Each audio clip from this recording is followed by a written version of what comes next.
The Lantern Illustrator. The Midsummer Lantern Festival filled the village air with the warmth of sugar and the rich smell of sumi ink. For May, it was the brightest, most bittersweet week of the year. Every villager painted lanterns. When the sun set, the ink awoke, granting life to the drawn figures. But the figures only received the life exactly as they were captured on the paper. This year, Mai had only one subject. She missed her mother, Aya, terribly. The memory of her smile was sharp and clear, and Mai knew exactly how she needed to capture it. Mai worked for hours, pouring all her longing into the brushstrokes. When she finished, the ink portrait on the lantern blinked once, gaining a soft, inner glow. "Say something, Mama," Mai pleaded, her voice cracking. But Aya's beautiful, drawn lips remained sealed. She only smiled, perfect, warm, and silent. That night, Mai watched from her window as the magic began. She saw Aya's lantern float high, a gentle star among the thousands, her face beaming silently above the crowd. Suddenly, a little phoenix-like creature, painted bright orange and red, flew down to her sill. This was Kiko, a fire spirit, beating his beautiful but struggling wings. "I can't reach the moon. My fire is heavy," Kiko exclaimed.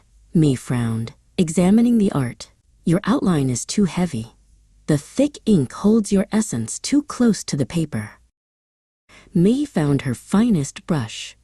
She carefully blended the harsh outer lines of Kiko's wings, diluting the ink until they looked like feathery wisps. Immediately, Kiko felt lighter. With a cry of sheer joy, he soared, a true flame lifted by the lightness of purpose. Mai looked up, seeing Aya's smile widen, almost perceptibly. The next afternoon, Grandfather Isao found Mai preparing special gray ink. To give a drawing true life, he mused, it must be given a truth to hold, not just a shape. That night, a puffy, stylized cloud figure drifted miserably low. This was Kumo. "I am a cloud of rain, but I am only white. I can't carry my function."